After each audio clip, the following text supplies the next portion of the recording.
صلی اللہ علی محمد صلی اللہ علیہ وسلم۔ اعوذ باللہ السمیع العلیم من الشیطان الرجیم، بسم اللہ الرحمن الرحیم، والصلاۃ والسلام علی رسولہ الکریم۔ بخاری شریف باب مواقیت الصلاۃ، نمازوں کے اوقات کے بارے میں ہم پڑھ رہے ہیں۔ آج جو باب ہم پڑھیں گے یہ باب ہے وقت العصر، عصر کے وقت کا بیان۔ اس باب میں کئی احادیث ہیں جو ہم پڑھیں گے انشاءاللہ۔ آج جو ہم پڑھیں گے یہ حدیث نمبر 519 ہے۔ حضرت عائشہ رضی اللہ تعالیٰ عنہ سے یہ روایت ہے، ان عائشہ قالت، حضرت عائشہ رضی اللہ تعالیٰ عنہ فرماتی ہیں، کان رسول اللہ صلی اللہ علیہ وسلم یصلی العصر والشمس لم تخرج من حجرتها، کہ رسول اللہ صلی اللہ علیہ وسلم عصر کی نماز ایسے وقت میں ادا کرتے تھے کہ دھوپ ان کے کمرے سے باہر نہیں نکلی ہوتی تھی۔ والشمس لم تخرج، کہ سورج نکلا نہیں ہوتا تھا ان کے کمرے سے، من حجرتها، مطلب یہ ہے کہ ابھی جو سورج کی دھوپ ہے وہ ان کے کمرے کے فرش پر ہوتی تھی اور وہ بھی دیواروں تک نہیں گئی ہوتی تھی۔ کئی احادیث ہیں اس کے بارے میں، ہم 2-3 پڑھ لیں پھر ہم انشاءاللہ اس کو اکٹھی تشریح دیکھتے ہیں۔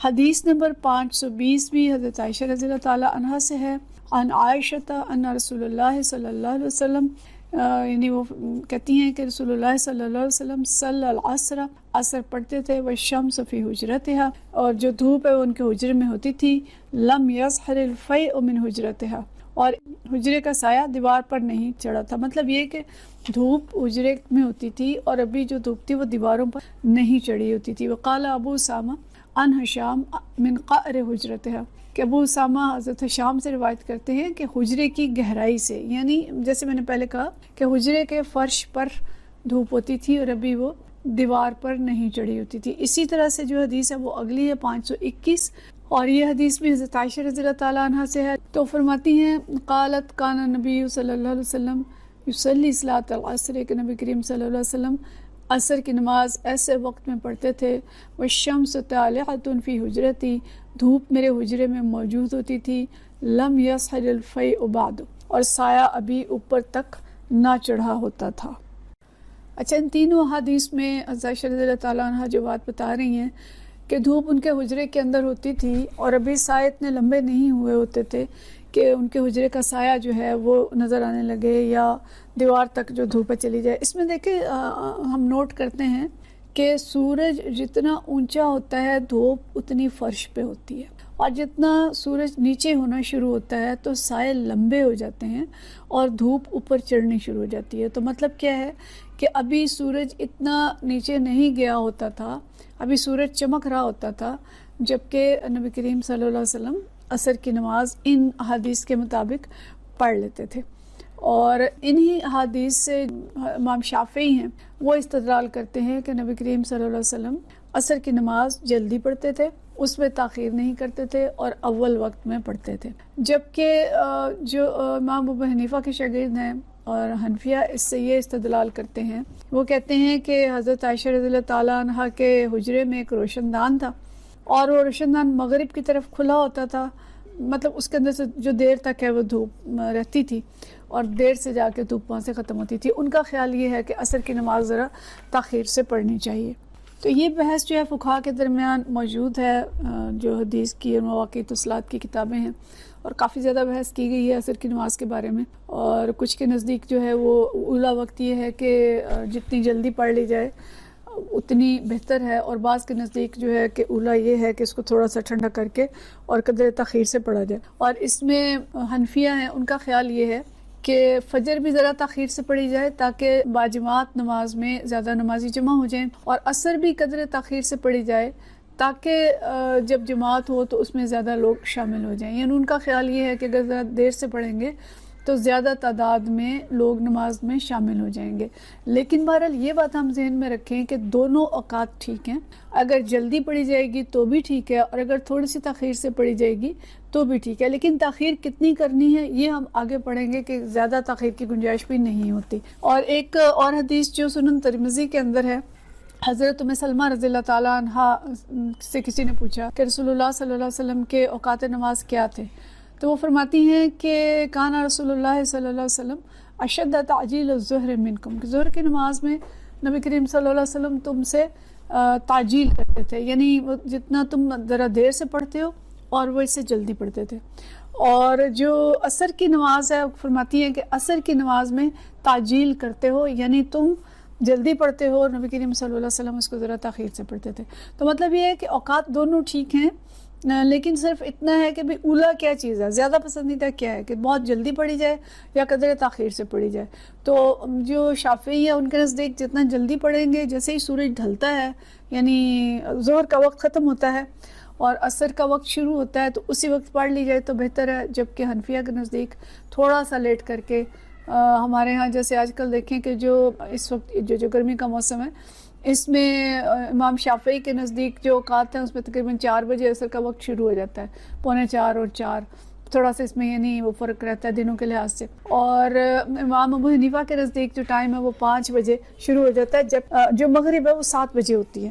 تو دیکھیں کہ دونوں ہی پڑھ رہے ہیں ٹھیک ٹائم پہ، لیکن تھوڑا سا فرق کہ ان کے نزدیک وہ اولا اور ان کے نزدیک وہ اولا. تو پڑھنے والے بنے، تھوڑا سا اول یا تھوڑا سا آخر کرنے میں کوئی حرج نہیں ہے، لیکن زیادہ تاخیر کرنے کی اجازت نہیں ہے. اگلی حدیث ہے حدیث نمبر 522، اور یہ حدیث جو ہے عن سیار بن سلامہ فرماتے ہیں قال دخلت انا و ابی علی ابی برزۃ الاسلمی، کہ میں اور میرے والد ابی برزہ اسلمی کے پاس گئے. فقال له ابی، تو ان سے میرے والد نے کہا ابی برزہ اسلمی سے، کیف کان رسول اللہ صلی اللہ علیہ وسلم یصلی المکتوبہ، کہ نبی کریم صلی اللہ علیہ وسلم فرض نمازیں کیسے پڑھتے تھے. فقال، انہوں نے فرمایا، کان یصلی الحجیر التی تدعونها الاولی، کہ وہ ظہر کی نماز پڑھتے تھے جسے تم لوگ اولا کہتے ہو، اور حین تدحض الشمس، اور وہ ظہر کی نماز ایسے وقت میں پڑھتے تھے، یعنی وہ نماز جسے تم اولا کہتے ہو، تو جب سورج ڈھل جاتا تھا، یعنی جیسے ہی زوال کا وقت ختم ہوتا تھا، جب سورج بالکل سوا نیزے پہ ہوتا ہے، جب وہ بالکل تھوڑا سا ڈھلتا تھا تو آپ صلی اللہ علیہ وسلم ظہر کی نماز پڑھ لیتے تھے.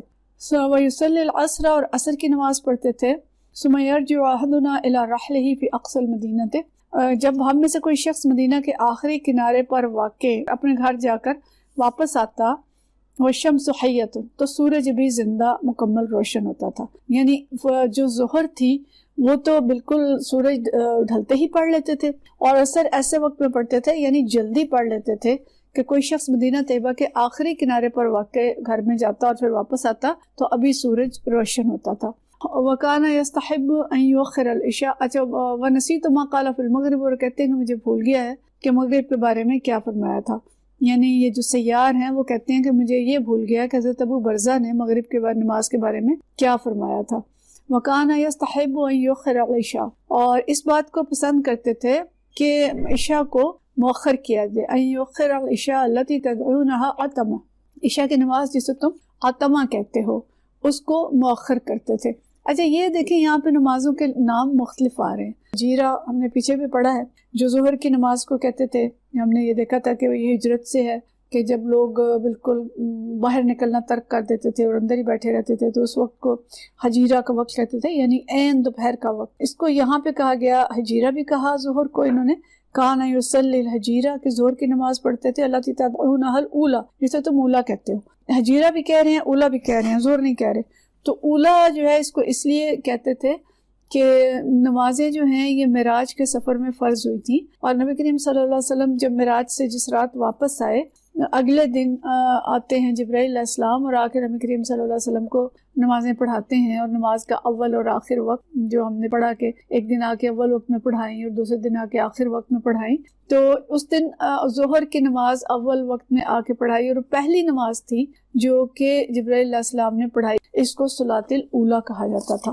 تو انہوں نے کہا کہ یہ حجیرہ جسے تم اولا کہتے ہو، اور عشاء کو جو ہے وہ عتمہ کہہ رہے ہیں. تو یہ دیکھیں ہماری جو پتہ نہیں، مجھے سندھی اور پشتو اور ان زبانوں کا علم نہیں ہے، لیکن ہمارے ہاں پنجابی میں بھی نام جو ہے نمازوں کے وہ فرق ہوتے تھے. ہماری جو نانیاں دادیاں تھیں وہ بالکل فرق نام لیا کرتی تھیں، اور مجھے لگتا ہے کہ آگے 40-50 سال بعد یا ہمارے آنے والی جنریشن جو ہے اس کو یہ پنجابی کے نام یاد نہیں رہیں گے. ہماری زبانوں میں بہت تیزی سے تبدیلی آ رہی ہے. ظہر کو ہمارے ہاں ہماری جو دادی تھی وہ پیشی کہا کرتی تھی، اور عصر کو دیگر کہتی تھی، اور مغرب کو اکثر شام، ادھر گجرات والی سائڈ پہ شام کی نماز، اور اگر ہم سرگودا والی سائڈ پہ چلے جاتے تھے تو اس کو نماشی، غالباً نماشی کہتے تھے، اور جو عشاء اس کو کفتہ کہتے تھے. تو یہ یعنی مختلف زبانوں کے اندر اوقات کے لحاظ سے نمازوں کے نام تھے کہ جس طرح وہ وقت کی بات آتی ہے نا، سورج ڈھل گیا، سورج چڑھ گیا، اور فجر کی نماز کو بھی فجر کہتے تھے کہ بالکل صبح کا وقت ہے، یا نور کی نماز کہتے تھے کہ ابھی نور کا آغاز ہوا ہے.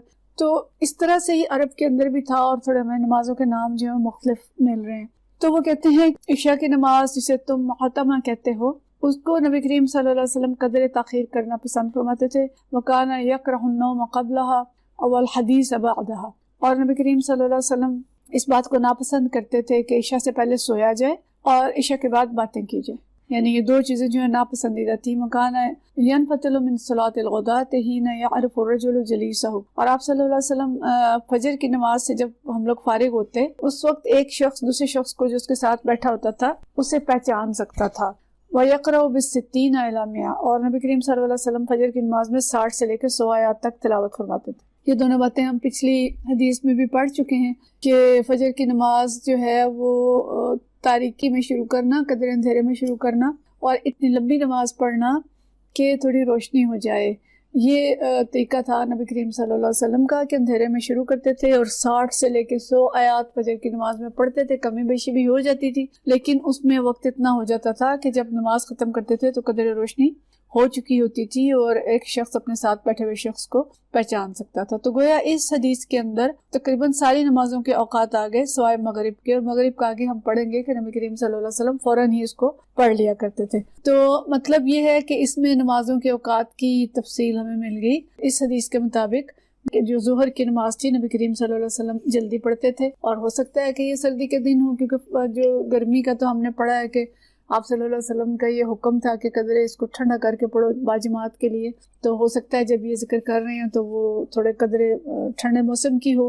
اور پھر اس کے بعد عصر کا اتنا وقت ہوتا تھا کہ اگر کوئی شخص لمبا نکلتا تھا مدینہ شریف کے مضافات کی طرف تو اس کے واپس آنے تک کبھی سورج جو ہے وہ روشن ہوتا تھا. تو آج بھی اگر ہم دیکھیں کہ 7 سوا 7 بجے سورج غروب ہوتا ہے، تو اگر کوئی اس نماز کو 4 سوا 4 پڑھتا ہے شافعی مسلک کے مطابق، تب بھی بڑی آسانی سے جا کے وہ 2-4 میل کا سفر کر کے واپس آ سکتا ہے. اور اگر وہ 5 بجے پڑھتا ہے حنفی فقہ کے مطابق، تو تب بھی اس کے پاس 2 گھنٹے ہوتے ہیں کہ وہ آسانی سے واپس آ سکتا ہے. مطلب یہ ہے کہ عصر جو ہے وہ اتنی تاخیر نہ کی جائے کہ سورج جو ہے وہ مطلب زرد پڑ جائے یا اس کا جو روشنی ہے وہ ماند پڑ جائے. تو روشن سورج میں عصر جو ہے وہ پڑھ لینی چاہیے. اور ایک بات جو میں پڑھ رہی ہوں اس حدیث میں کہ نبی کریم صلی اللہ علیہ وسلم عشاء سے پہلے سونے کو ناپسند فرماتے تھے، کیونکہ اگر عشاء سے پہلے سو جائیں گے تو سستی طاری ہو جائے گی، اور وہ سستی جو ہے وہ نماز میں مانع ہوگی. اور بعض کا تو دیکھا ہے کہ مائیں جیسے عشاء کے وقت عشاء سے پہلے لیٹ جاتی ہیں اپنے بچے کو سلانے کے لیے، خود بھی سو جاتی ہیں، اور عشاء کی نماز بعض کا قضا ہو جاتی ہے،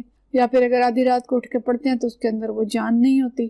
تو اس لیے اگر کسی کو یہ ڈر ہو کہ بہت تھک گیا ہے اور اس سے نماز دیر سے جو ہے وہ اچھی نہیں پڑھی جائے گی، تو بے شک جلدی پڑھ لے. لیکن عشاء سے پہلے سونے کو نبی کریم صلی اللہ علیہ وسلم ناپسند فرماتے تھے، اور عشاء کے بعد باتیں کرنے کو بھی ناپسند کرتے تھے. اور یہ چیز تو ہمارے یہاں بالکل متروک ہو چکی ہے کہ عشاء کے بعد باتیں کرنا ناپسندیدہ ہے. مطلب یہ کہ کوئی لا یعنی کام کرنے بیٹھ جائیں، جلدی سو جائیں تاکہ جلدی اٹھیں اور تہجد بھی پڑھ سکیں، فجر بھی پڑھ سکیں. لیکن ہمارے یہاں اب کچھ اس طرح کا لائف سٹائل بن گیا ہے کہ راتوں کو سویا ہی نہیں جاتا. اگر ایک فریق سونا چاہے تو دوسرے لوگ سونے نہیں دیتے. گھر کے اندر ہی اس طرح کی سچویشن ہوتی ہے کہ کچھ لوگ سو جاتے ہیں، کچھ نہیں سوتے. تو بہرحال عشاء کے بعد تمام لا یعنی چیزیں، آج تو سارے لہو و لعب کے کام بھی رات کو ہوتے ہیں، جتنے ڈرامے ہیں، فلمیں ہیں اور اس قسم کی ساری چیزیں رات کو ہوتی ہیں. تو رات کو جلدی سونا تاکہ فجر اچھی ہو. لیکن یہ ہے کہ اگر کوئی اسٹوڈنٹ ہے وہ رات کو پڑھنا چاہتا ہے، کوئی علمی مسائل ڈسکس کر رہے ہیں، کوئی دینی کام کر رہے ہیں،